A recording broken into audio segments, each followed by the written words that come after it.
E falando sobre sistema cardiovascular, falamos sobre sistema circulatório, agora falaremos sobre o sistema linfático, né, dando a introdução aí ao tema drenagem linfática manual. Ele está intimamente ligado ao sistema circulatório, como eu disse, né? O sistema linfático ele é um sistema de baixa pressão, cuja principal função é referente à drenagem do excesso de líquido dos tecidos corporais e a defesa do organismo também contra micro-organismos patogênicos, né? Substâncias invasoras, e ele vai atuar muito nessa condução da linfa nesse sentido, tanto de recolhimento de excretas, recolhimento de subprodutos, também a parte imunológica e a parte do recolhimento do próprio líquido, do líquido em si, né? Do líquido intersticial que é produzido por meio da própria circulação aí.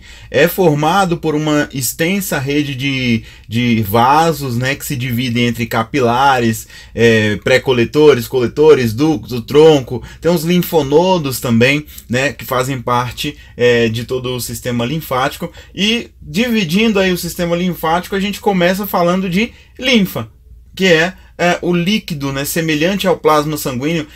Eu digo que sempre que a linfa está para o sistema linfático, assim como o sangue está para o sistema circulatório, ou seja, é o líquido que corre no sistema linfático, né? Tem suas diferenças, obviamente, né? A diferença do sangue, principalmente por sua baixa concentração proteica, mas ela é altamente enriquecida por anticorpos. Por isso esse conceito da linfa, né, no sentido do sistema imunológico, né? E estes serão responsáveis não somente por resistir à invasão de corpos estranhos, mas também por identificá-los e destruí-los, né?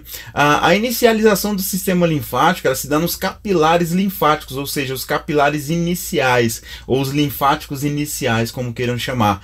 São descritos por vasos menores, como vasos condutores de linfa do sistema. São formados também por uma única camada de células, com extremidades alargadas, permitindo que esse sistema seja unidirecional. Os capilares confabulam-se, né? Eles interagem entre eles ali para formar vasos ainda maiores, conhecidos como coletores linfáticos. Já os pré-coletores apresentam basicamente a mesma estrutura dos capilares, porém são revestidos intimamente por elementos elásticos e musculares, que são a sede das contrações dos vasos, né? A junção dos vasos linfáticos em forma de troncos linfáticos, que saíram dos grupos de linfonodos para formar os troncos linfáticos correspondentes, ao todo são no número de 11 cada tronco, responsáveis pela drenagem de uma área específica aí do corpo. Esses troncos eles drenam o líquido intersticial para os vasos de maior calibre, denominados ducto linfático direito e ducto torácico. O tecido linfático consiste em fibras, células reticulares, colágenas, elásticas e lisas, né? Dentre os tecidos estão os linfonodos timo e baço. E aí a gente vai falar agora dos linfonodos, né? O linfonodo é um órgão do sistema linfático que encontra-se amplamente espalhado pelo corpo. São mais de 50 áreas de localização de linfonodos no nosso corpo. Ele é considerado um órgão secundário no sistema imune, né? Responsável pela ativação dos linfócitos T e B também. São ligados aos vasos linfáticos, né, que tem uma importância na drenagem dos líquidos extravasados aí do sistema circulatório, e excreções celulares também são essenciais para o organismo, né? O linfonodo ele tem um formato de um feijão ou de um rim, aquele formato assim abaulado, né? Ele possui duas faces, a primeira por onde chegam os vasos eferentes, né, que é a parte convexa, e a outra face, que é mais côncava, é por onde os vasos linfáticos liberam conteúdo de linfa que atravessou o órgão, é a face mais achatada. O órgão em si ele é envolto por uma cápsula fibrosa, né? Então, ou seja, não recebe linfa do meio. Isso é algo muito importante assim, de se conhecer. Quando você conhece o sistema linfático, você percebe que o sistema linfático não recebe linfa do meio de qualquer forma. Ou seja, aquela ideia de arrastar os líquidos e empurrar para dentro dos linfonodos de qualquer maneira, isso realmente é uma ideia equivocada, que ele recebe linfa do meio. Ele não recebe linfa do meio. O linfonodo ele só vai receber linfa de dentro dos vasos, ou seja, se não penetrou lá nos capilares iniciais, não vai chegar até o linfonodo, não vai passar pelo linfonodo e não vai seguir a ideia do fluxo, né, o hidrofluxo linfático até as veias subclávias superiores, ou seja, então não há absorção do meio para dentro do linfonodo, o que é uma absorção de capilares iniciais e depois faz todo o trajeto, passando por dentro dos linfonodos e atravessando os linfonodos, que também não são depósitos, né? É outra ilusão também, outra ideia equivocada que se prega.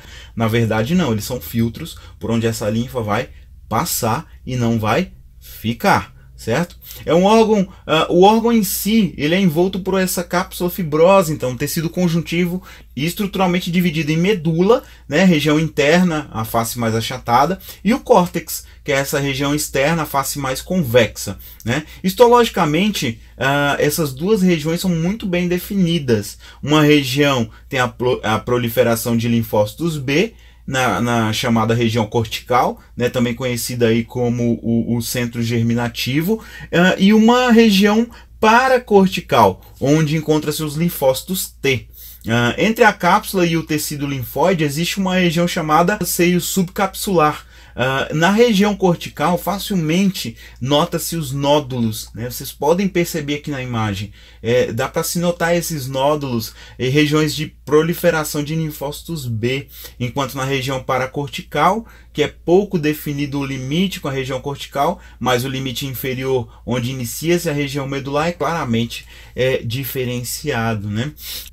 A importância dos linfonodos, ela se dá através do encontro das células do sistema imune, né, as células dendríticas, com os linfócitos respectivos. As células do sistema inato, elas são capazes de detectar os danos celulares ou patógenos invasores, né, dos tecidos periféricos. Assim, elas englobam certas partículas, né, que representam esse dano, que representam esse perigo, e são capazes de migrar do tecido periférico, do linfonodo mais próximo, tá, para o local da lesão, para o local da invasão, da infecção. Neste local, ao apresentarem tais partículas para as células T ou B, que possuam essa afinidade específica, elas vão ativar essas células. Daí então, segue a resposta imune adaptativa contra aquele primeiro sinal ali, que foi um sinal de alerta, né? Então, a interação é completa entre os linfócitos e as células também,